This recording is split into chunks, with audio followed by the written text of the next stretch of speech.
So today we're talking about how to use SEO to improve your voice search presence. So this is me, Katherine Ong. I own a company called WO Strategies LLC. I actually built my first website in 1994, and some of my plants have crashed websites, unfortunately, down for 4 days. Still got 1.3 million visitors, up from 300,000. I used to run the online marketing and analytics team at Ketchum, so I have worked with a wide variety of big brands, still do now. All right, let's get into it. So this is kind of what voice search is like today. There's a ton of different companies in the space, as you may know, and it's kind of confusing to figure out how devices pull through their answers. But I thought, I'm going to be able to figure this out. This is not a problem. Well, this is me a couple hours later. Let me share with you what I've sorted out. Okay, so it's now 2020, and we all know that big prediction of voice search being at 50%. How are we doing with that? Well, actually, here in the US, we're at 44%, so pretty darn close, frankly. And a lot of folks now in the US own smart speakers. Large number of those are searching with voice, not shockingly. And actually with social distancing, most folks are using it about the same or actually a little bit more. So how do voice search results actually work? And this is where I want you to know that it's definitely more than actions and skills. There's a wide variety of databases that the device can pull from to pull through the answer. Here's a sparkling of some of them or sprinkling of some of them. So it really just depends on the query and the device, what database it will pull from. So as an SEO, my next question is, well, cool. Okay, so what search engine is powering the most results? Because predominantly we spend a lot of time as SEOs working on Google stuff. But I know that Amazon doesn't like to use Google's data and is in fact using Bing. So I was a little curious about whether or not there might be some differences there.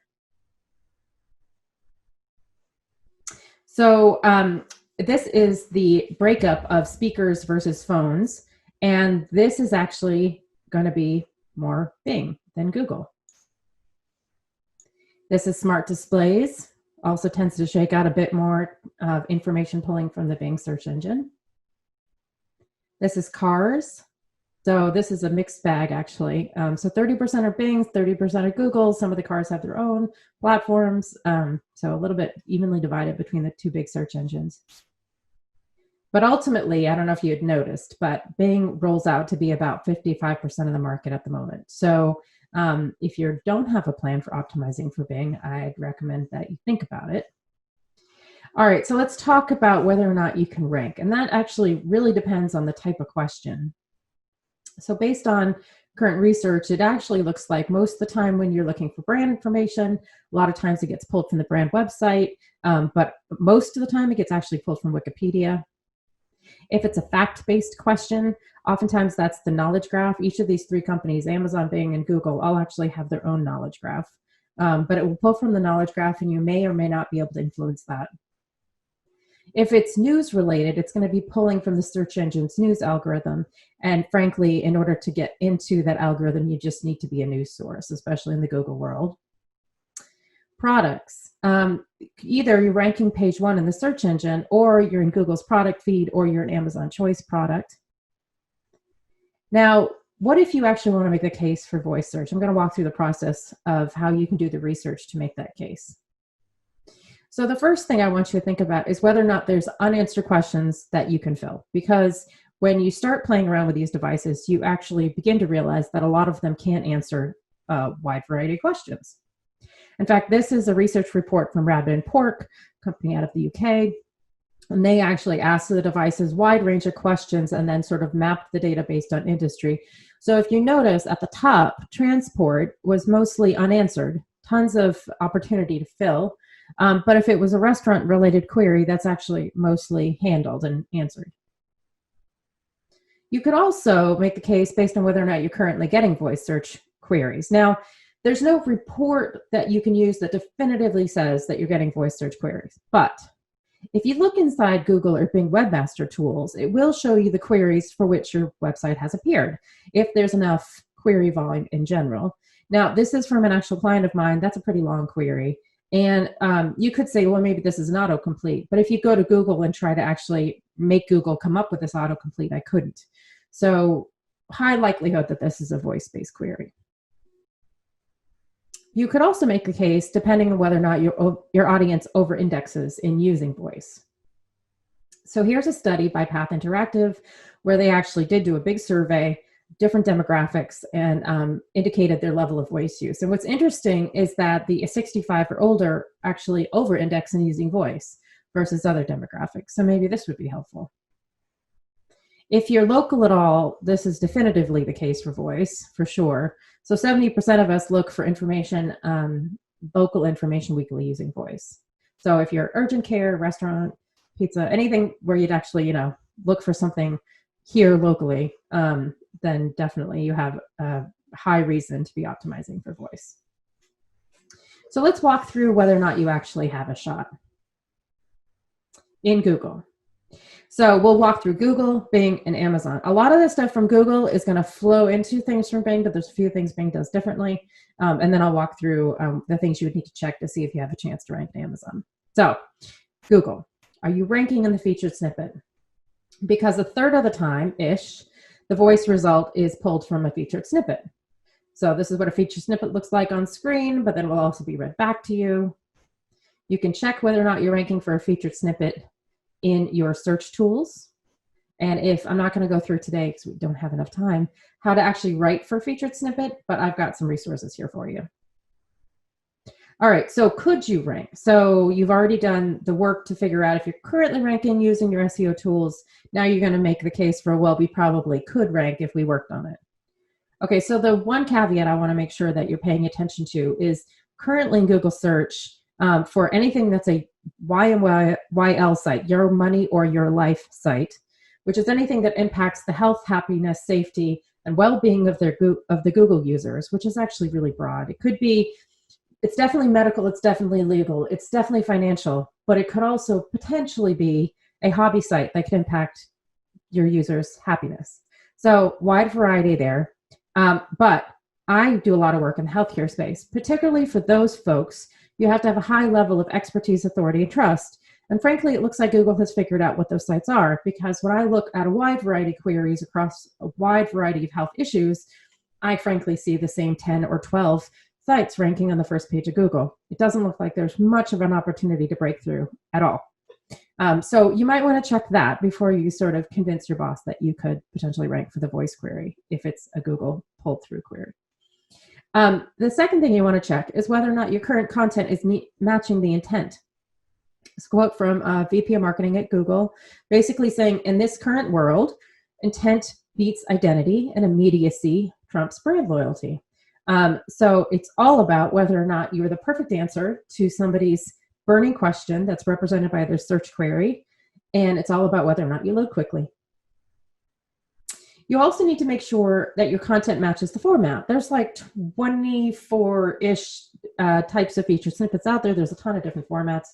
And if you had done your research for how to cut your hair long bob, you would know that that's a video result. That's what's showing up in a featured snippet. So obviously, if you wrote a paragraph, you would not show up for this. So keep that in mind too. All right, fast. We just talk about fast load speed. So what kind of speed are we talking about? So right now, for the top voice queries, on desktop, it's 1.6 seconds, and on mobile, it's 1.10. So really fast to be that top result. If you're not sure how fast your page is currently loading, that one that you do want to have ranked for a voice result, you can use the tools there on the right. That's the Chrome Lighthouse tool inside Dev Tools in Chrome. There's also the page speed tool, and GTmetrix is another one.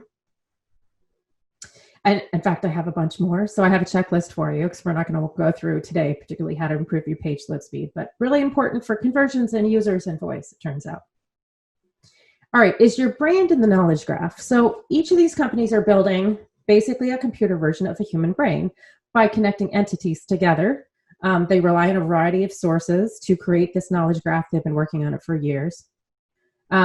Google blatantly says that for voice results, they predominantly pull from the knowledge graph and then sometimes source from the web. So predominantly pull from the knowledge graph. Google in general is moving toward entity-based search, or frankly is already there, which is relying heavily on its knowledge graph in order to supply answers. So if this is all new to you, I'd recommend you read up on the knowledge graph. Now you could influence that for your SEO program and for voice. But a couple of tips. The first one is go ahead and add context to your content. Use schema.org. I'll talk a lot about that throughout the presentation about how important it is for voice in general. But if you mark up your content with schema.org, you can actually, in the code, put in that your book is a book with a taxonomy that all the search engines, literally all of them, understand, and that you are an author on the page and your name is Katherine Ong, for instance. So it just adds context to your content. And then if you are listed in places that you know are being used in the knowledge graph, like Wikipedia, Wikidata, CIA Factbook, Glassdoor, there's a bunch of places. If you are mentioned there, you can actually link to that in your schema.org markups called same as markup. And so you're helping the search engines, anybody who crawls that page, understand that you as a brand are also the same as you as a brand over on Wikipedia. So I'd recommend that you do that. Okay, more resources. So there's actually a search that this is a tool, doesn't require any knowledge of the API, but it does use the knowledge graph API, Google's. But you can go ahead and do a search of your brand using that tool, and you'll be able to see what your, how you're currently represented in Google's knowledge graph. And then when you are applying schema.org markup, I encourage you to use this free structured data testing tool to make sure you don't have any errors in the code, because it needs to be relatively error-free for it to work. Okay, what if you're a company that sells products? Well, are your products in Google? And honestly, that means having a product feed in the Google Merchant Center. What if you're local? If you're local here in the US, God bless you. the local SEO challenge is even higher than just a regular brand challenge. So you have to check the box on all the brand stuff, and then you need to do this additional stuff for local SEO. Really boils down to making sure that your name, address, and phone number is accurate everywhere your brand is mentioned on the web. No typos, no street, ST, STREET, literally needs to be exactly the same everywhere. Otherwise, there's confusion. There are these 4 big data aggregators, you can see in the graphic on the right, that really feed data into a lot of the other spots, the other databases here in the US. So making sure your information is accurate there. Also making sure that you have information in Google Maps, Google My Business, right? Bing Maps and Apple Maps. So Apple Maps power Siri's results, and Yelp powers some of the results. So those are the spots you would just need to check for local. There's a bunch of other things too, but those are that's the best place to get started. Okay, couple more tools. One is that there's actually a voice readiness tool. This is the only voice tool that I have found that will allow you to put in a query, and it will spit back a report of how the devices are presenting your information based on that query. Literally, I think the only tool right now that's super accurate on the market. It only works for local queries. So you need to put in a business that's local, and then it will spit back the results for you. So go ahead and give that a try for local. Okay, and then the last bit that you might want to try is that you could potentially, if it's a spot where there's no answers, you could potentially fill the gap with a Google action. So rabbit and pork again, actually gave this a try. So they noticed for a particular set of queries, it wasn't really getting filled. They built an action that had that information in it, and voila, they were able to fill the gap with information from the action. So Google pulled stuff from the Google action into the voice results. So worth a try, definitely worth testing. Okay, so let's talk about Bing. We just at the upfront talked about how Bing powers more of these devices than Google. So how do you know if you have a shot? So the same things apply, like feature snippets and page speed. Those all filter down, including making sure your local stuff is checked for Bing. But Bing's a little different. We'll walk through how it's different. One, they just have different featured snippets. They look completely different. So they have these featured snippets called intelligent answers. And you'll notice that this is basically a summary of information that they've pulled from 3 different sources. They also have multi-perspective answers. So depending on the query, they could give you a pro versus con kind of display like you're seeing here. They also could just now answer yes or no questions. Again, pulled through. This is what it looks like on screen, but this would be pulled through orally as well. So how would you be able to influence this? There's a couple things with Bing. But the big thing that's different is that when Bing crawls and indexes your information, turns out what it does is it adds content annotations on top. So it basically adds like a schema.org type markup to your content before it even sticks your content in the index. And that's how it can pull through summaries into that first intelligent answer that I just showed you. So as a competitive advantage, it would make a lot of sense for you to provide some content annotations already in your content.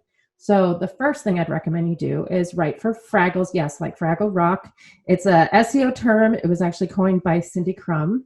Won't go into too much of it here, but it really relies on jump links and old school HTML markup, H1, H2, bullets, paragraphs, etc. The other thing is schema.org, which you'll hear me talk about quite a bit. But if you have that in place, you've got a little bit of a competitive advantage when it comes to Bing potentially pulling your information through. Okay, resources. So there's a lot of other things that are unique to Bing, but instead of getting into it today, I'm just going to leave you with a couple of resources. I have a guide on Bing's feature snippets and a guide for how to optimize for voice search on Bing. All right, let's talk about Amazon Alexa and see if you have a shot in the Amazon world. So in the Amazon world, it really depends on the query. They have a lot of different sources they pull from to answer questions. So if it's local at all, they have a premier relationship with Yext. So it's just Yext. Sometimes, depending, it might be a little bit of Yelp. They also have this crowdsourced platform called Alexa Answers. I believe anybody can join. But sometimes the answer will be, this is the answer based on an Amazon user kind of response. That's where that's being pulled from. If it's products, it's Amazon Choice. If it's an information-based query, they rely on the Bing database. And caveat, possibly a skill. Now, I know you can definitely evoke a skill with the skills name. And there is a can fulfill intent request, where in theory you can add other queries that should trigger your skill. But I've also tested this and it doesn't work very well. So yes, sort of skills, but I think discovery of Alexa skills is still pretty limited compared to what's going on in the Google universe. Okay, again, not going to go into how you optimize your products for Alexa, but I do have a little checklist there for you. All right, so you've done all this work. You have justification. You think you have a shot of actually ranking. So how do you actually create a plan? Step one, conduct keyword research. You're going to need an SEO tool for this. Based on the jump shot data going away, I actually might recommend SEMrush as your keyword research tool of choice. There's a bunch of other ones out there. Some of them have less accurate data more recently than others. So that might be the one I might default to. But yeah, conduct keyword research around how people are currently searching. Then step two, unless it's that local search where you can use that one tool I've already shown you, you're really just going to have to sit down and ask the devices and note what they have as responses. So you've got your home, you've got your Alexa, your daughter, whatever, and you're literally just sitting there and asking the question and writing down where it's getting pulled from. There's no faster way to do this. I know there's been a couple of tools in beta that I've played with, but they don't seem to be doing a great job. So I think this is literally your only option at the moment. And then what you have to do is create an optimization plan based on what you got read back to you. So if the query was no answer, then maybe you could fill the gap. If the query was a spot in the knowledge graph where you know you can improve something, maybe that's what it is. If the query you think really should have been pulling from your brand website, but it turns out your brand website doesn't have that information, there you go. Maybe that's where you pull it from. The other thing you can definitely do is improve your knowledge graph sources. So I'm trying to get all of my clients and everybody I talk to geared around this entity-based search. So really think about where else on the web is your brand mentioned? Where are the definitive sources for the knowledge graph that you probably should have your information? And add schema.org markup. You're going to hear me say that a lot today. Because in the Google world, so versus Alexa, where really to build a skill, except for the flash briefings, you really need a developer. You have to think about what the skill would be. You build it. Google took a different approach. Google said, you know what? I want you to put schema.org markup on anyway, because it helps me understand your content better. Frankly, helps them build their knowledge graph. And so they want you to put the markup on for multiple reasons. So if you put on the schema.org markup, you could potentially get rich snippets in desktop-based or mobile-based search. So say you put on recipe, if you've ever done a recipe search, it's all got schema.org markup that pulls through, because you can see the photo and you can see the ingredients and you can see reviews. All of that's pulled from this extra markup. And right now, for the most part, for almost any recipe you query, all of the top results have this additional markup in them. And so Google said, what we're going to do is just encourage you to do more of that. And then the added bonus is, for some of these schema.org types, you will also get a chance to get it read out loud to your user via Assistant or Home. So the first one that's most obvious is speakable markup. And so what you do is, on your page, you say, I got this paragraph. I want you to read that out loud to a user when they swing by. Used to just be news sites, and now it's free for anybody. So it's kind of an obvious thing to work on if you have an information-based site. A few more resources. So there's instructions and a generator. And FYI, there's content guidelines. So Google has human raters that evaluate results on a regular basis and provide qualitative feedback back to the search engine that gets baked back into the algorithm. And so there's a huge guideline book about what written content should be like and what's high quality written content. So they also have sort of an addendum for audio content. So I'd recommend that you read that if you're creating something for audio for Google. How-to schema. So how-to schema markup visually would look like this on the right. Also would be read off to a user. But caveat, most of the time when I tried a bunch of queries, frankly, it resulted in YouTube results. So I kind of wonder where this is going. I think this is a little in flux. I wouldn't say don't do it, but I'm just saying, like, the format of how it's being displayed to users, I believe, is currently changing a little bit. And if you want to rank in search with a YouTube video, you need to have a high-performing YouTube channel. And 95% of the time, Google will pull through a YouTube video instead of a video from like Brightcove, unless you're a very high authority website. I have a couple clients that have Brightcove type things that are getting pulled through. Anyway, that's my caveat about video. Okay, and let me just I just want to give you one example of what the schema.org markup looks like. So this is the structured data testing tool, which I mentioned earlier. And so you can see on the side that the schema.org is actually somewhat readable if you're a non-developer. And you can see right here that the potential action, the type is a search action. So that's, you can see the schema.org markup for this how-to action schema. This is how to tie a tie and why it's getting pulled through. Okay, a couple more resources. So there's the instructions, there's a generator. Okay, FAQ schema markup. So this also results in an audio response being read back. On screen, it looks like this. Here is the instructions. There's the generator. And this is brand new. So this is Google's additional foray, I guess, into recipes. And so they have recipe schema.org markup. I was just talking about it. But now they have specific to read out loud to somebody who wants step-by-step instructions. Step 1, then step 2, then step 3. This is like hot off the presses. So here's the instructions for doing that. And some of the WordPress plugins that folks might be using for this have just been updated. I think one has been caught up to this because it's really new. Okay, then podcasts. So podcasts can also be marked up. You not only will tell Google about your podcast by marking it up, but it can also be interacted with on a Google Assistant device, also on screen. If you've marked it up, this is what happens to the search results. So I was looking for, could be anybody, on a podcast, and you'll actually get the podcast that Al Gore has been on, as well as his own, and you can go ahead and play right from search results. This is because of schema markup. You don't get this without schema markup. So there's the instructions. You can also build a Google action with templates. So again, no developer needed. There's 3 different types. There's trivia, flashcards, and personality quiz. How-tos here, templates are there, very straightforward. You can also build an action just like an Alexa skill. So you could build it where it's like chatbot, kind of like, you can see one on the right, but this requires more understanding of conversational design. Not that I'm dissuading you from doing it, but just saying this is the one that would require a little bit more thought and strategy versus the other ones I showed you, which are a little bit more templated. And here's the how-to. Okay, measuring voice search. Now, before you get into this, you obviously should know what you can report on in relation to its success. So I'm going to walk through what is possible to measure and what, unfortunately, is not possible to measure. The most important thing as you get started with this is to make sure you've got a research and development testing mentality.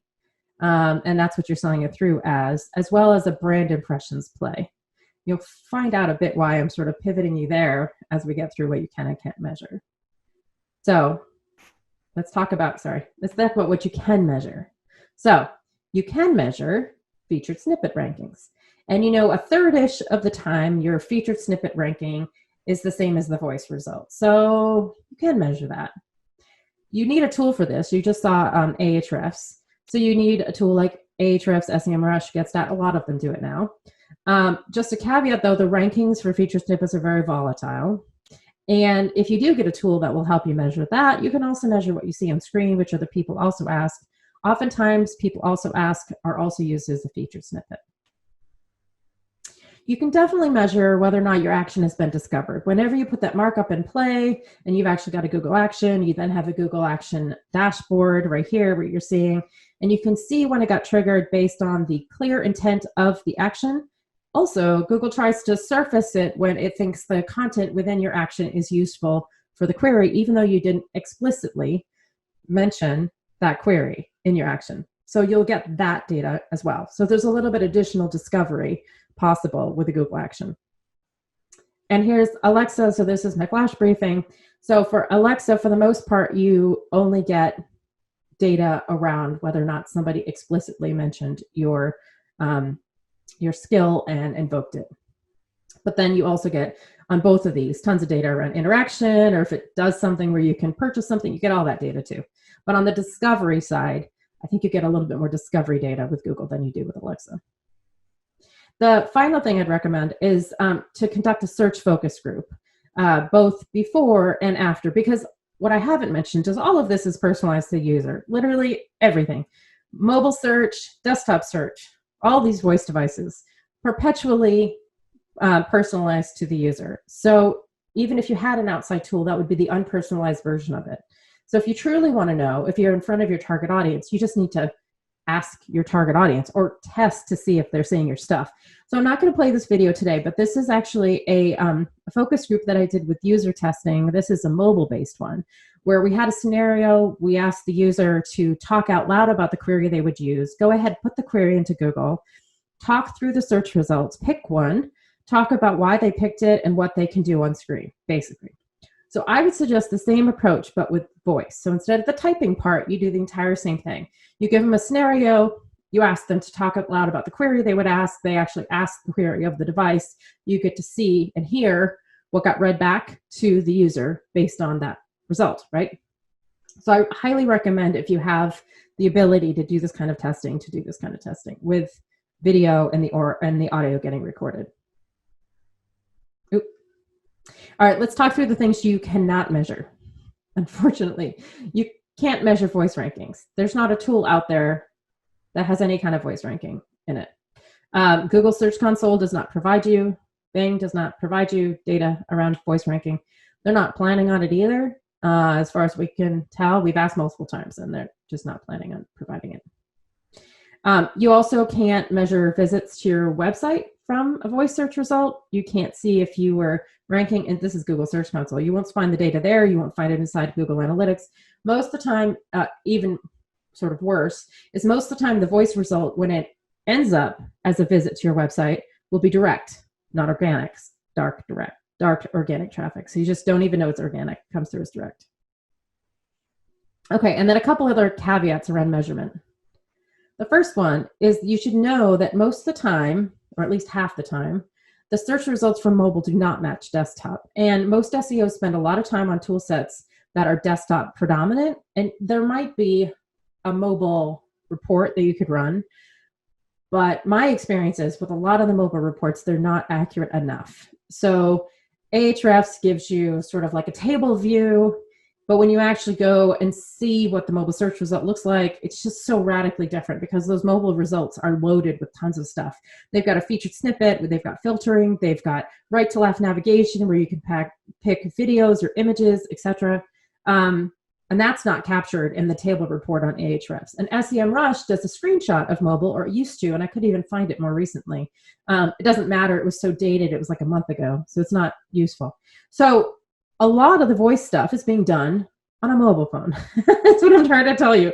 So maybe you want a different tool to more accurately measure how you're appearing in mobile search at the bare minimum, especially if you're going to say that my featured snippet ranking on mobile is sort of a proxy for my voice search results. So here's a bunch of tools that I might recommend. I'm sure there's more out there, but I tend to spend a lot of time on mobile. Moxie, though, stat is great too. Okay, the other thing you need to know is that you can't get the stuff inside Google Search Console, so there's no measurement for featured snippets. There's no measurement for featured snippet filtering that you see. There's no measurement for people also ask inside Google Search Console. And then there's a couple other caveats around Google Search Console. I have a post about it. I'd recommend you read it. But ultimately, the way I think people envision rankings, 1 to maybe 10 on the page, if it's a search result that only has 10 results, is 1 being top and 10 being bottom. But the way Google Search Console measures it is a bit misleading. It's not necessarily that. So I would highly recommend, before you start using Google Search Console data, that you just have a really clear understanding of what it does and doesn't measure. Okay, let's do a recap. Results highly pivot by device and query, and hand testing is required. Thank you very much. I hope you learned something today.